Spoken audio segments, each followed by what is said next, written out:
Kama ni mara yako ya kwanza unatembelea chaneli yetu ya Top 5 Media, tunakuomba ubonyeze neno subscribe, kisha kwa chini itatokea alama ya kengele. Tunakuomba ubonyeze kengele hiyo ili uwe wa kwanza kupokea taarifa katika chaneli yetu. Asante.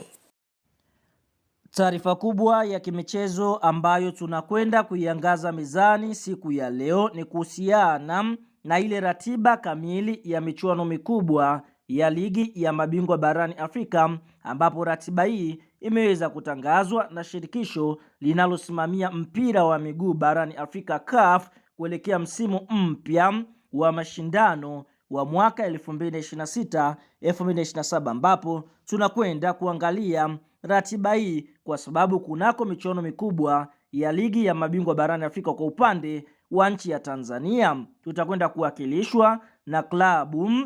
ya soka ya Simba Sports Club ambao wao walimaliza katika nafasi ya pili ligi kuu ya NBC, bila kusahau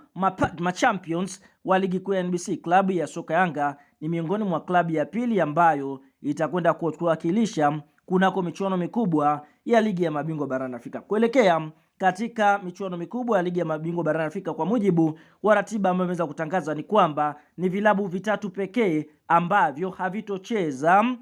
first preliminary round. Hapa tukienda kuongelea klabu ya soka ya Mamelodi Sundowns, bila kusahau klabu ya soka ya RS Berkane kutoka katika nchi ya Morocco na klabu ya soka ya Esperance Sportive de Tunis. Ndio vilabu pekee vitatu ambavyo havitoshiriki first preliminary round, first league na second league, ambapo moja kwa moja vilabu hivi vitakwenda kuanzia second preliminary round, yani tutakwenda kuanzia hatua ya pili kabla ya kwenda hatua ya makundi michuano mikubwa ya ligi ya mabingwa. Sambamba kwa upande mwingine tunashuhudia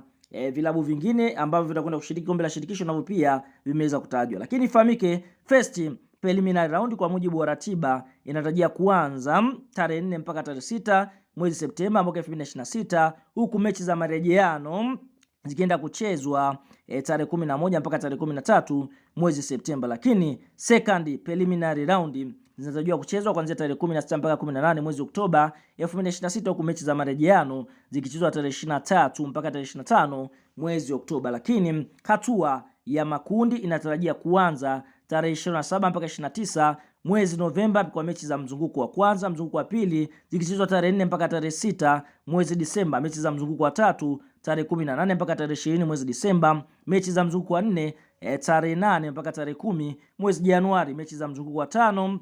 zikichezwa tarehe 15 mpaka 17 Januari 2027, huku mechi za mzunguko wa 6 zikichezwa tarehe 22 mpaka 24 mwezi Januari mwaka 2027. Ikumbukwe hatua ya robo finali itatarajiwa kuchezwa tarehe 26 mpaka 28 mwezi Februari 2027, huku robo finali ya pili ikichezwa tarehe 5 mpaka tarehe 7 mwezi Machi 2027, huku nusu finali ya kwanza ikitarajiwa kuchezwa kuanzia tarehe 9 mpaka tarehe 11 mwezi wa 4 2027, huku mechi za nusu finali ya pili zikichezwa tarehe 16 mpaka 18 mwezi Aprili 2027, na finali inatarajiwa kuchezwa kuanzia tarehe 9 mpaka tarehe 31, kwa sababu kutakuwa na mechi mbili, yani mechi ya nyumbani na ya ugenini. Sasa kwa mujibu wa ratiba ambayo imeweza kutangazwa kwa sasa, tunakwenda kushuhudia zile mechi za first preliminary round, ambapo mechi hizi zitachezwa mechi mbili, yani nyumbani na ugenini, ambazo ni tarehe 4 mpaka tarehe 6 mwezi Septemba, huku mechi za marejeano zikiwa ni tarehe 11 mpaka 13 mwezi Septemba, ambapo tunakwenda kuangalia hatua hizi za awali. Je, klabu ya soka ya Simba, klabu ya soka ya Yanga ambao ndio wawakilishi pekee kutokea nchini Tanzania, wao watakwenda kucheza na nani katika raundi hizi za awali, ambapo ikumbukwe ni vilabu pekee viwili kutokea Tanzania bara ambavyo vitakwenda kutuwakilisha katika michuano mikubwa ya ligi ya mabingwa barani Afrika. Fahamu kwa mujibu wa ratiba ambayo imeweza kutangazwa ni kwamba klabu ya soka ya Simba Sports Club wanatarajia kucheza mechi yao dhidi ya Mighty Wanderers kutokea katika nchi ya Malawi, ambapo klabu hii ni miongoni mwa klabu ambayo imeweza kufanya vizuri kutokea katika nchi ya Malawi. Kama klabu ya soka ya Simba Sports Club watafanikiwa kuitoa Mighty Wonders basi watakutana na 15 Agosto kutokea Equatorial Guinea ama Fomboni kutokea katika nchi ya Komoro. Kwa hiyo kama Simba wakifanikiwa kushinda mechi yao ya kwanza hii dhidi ya kocha ya timu ya soka ya Mighty Wanderers, basi moja kwa moja wanaweza kukutana na 15 Agosto kutokea Equatorial Guinea ama Fomboni kutokea katika nchi ya Komoro. Kwa hiyo tunaweza kusema kwamba njia ya Simba huenda ikawa ni njia nyepesi, lakini kwa upande wa klabu ya soka ya Yanga ambao ni wawakilishi pia ambao watakwenda kutuwakilisha katika ligi ya mabingwa barani Afrika, basi fahamu mechi yao ya mzunguko wa kwanza wataanzia ugenini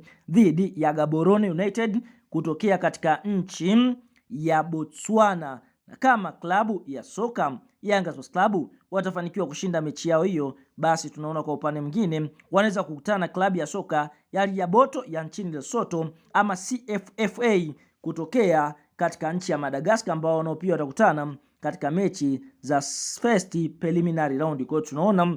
huenda tukazishuhudia tena klabu ya soka ya Simba na Yanga Sports Club zikiingia katika hatua makundi, kwa sababu ukiangalia vilabu hivi ambavyo wanakwenda kukutana navyo ni miongoni mwa vilabu ambavyo havina historia kubwa katika michuano hii kama ilivyo Simba na Yanga Sports Club ni miongoni mwa vilabu vikubwa ambavyo vimewahi kushiriki michuano hii mara kwa mara. Lakini kumbukwe kunako kombe la shirikisho tutakwenda kuwakilishwa na klabu ya soka ya Singida Black Stars, ambapo Singida Black Stars wao watakwenda kuanzia hatua ya awali dhidi ya Al Ghazal Soccer Club wao kutokea katika nchi ya Sudan, mechi yao ya kwanza wakicheza ugenini. Lakini kama wakifanikiwa kushinda, basi watakwenda kukutana na mshindi kati ya Al Ahly Madin kutokea katika nchi ya Sudani ama Tusker kutokea katika nchi ya Kenya. Lakini Azam ndio klabu pekee kutokea nchini Tanzania ambao wao hawatocheza first preliminary round, wakienda kuanzia second preliminary round, ambapo tunashuhudia Azam wao watasubiria mpaka mechi ambazo zitakwenda kuanza tarehe 23 mpaka tarehe 16 mpaka 18 mwezi Oktoba, ambapo Azam yeye atamsubiri kati ya mshindi ya Zedi Football Club kutokea nchini Misri ama Asas Djibouti kutokea katika nchi ya Djibouti. Kwa tunaona hivyo ndivyo vilabu vinne pekee ambavyo vinakwenda kutuwakilisha Tanzania bara kunako michuano mikubwa ya kombe la shirikisho na klabu bingwa barani Afrika. Kwa hiyo kufanya vizuri kwa vilabu hivi ndivyo kupeperusha vizuri bendera nchi ya Tanzania na kuweza kujitengenezea mazingira mazuri ya kuweza kutoa timu nyingi, uwakilishi wa timu 4 ambazo moja kwa moja zitashiriki 2 kombe la shirikisho, 2 klabu bingwa barani Afrika. Twende kwenye comment section, katuambie wewe ni mshabiki unaishabikia klabu gani, na je, kuelekea katika michuano hii ni klabu gani ambayo unaiona itafika hatua ya mbali zaidi? Kwa sababu ukiangalia ligi ya mabingwa kuna kina Mamelodi, kuna klabu ya soka ya RS Berkane, huku Al Ahly miongoni mwa klabu ambayo imelitoa kombe la ligi ya mabingwa barani Afrika kwa mara nyingi, wao wanakwenda kushiriki kombe la shirikisho. Kwa hiyo tuambie kuelekea katika michuano hii, je, ni klabu gani ambayo inaipa nafasi ya kufanya vizuri nchini Tanzania?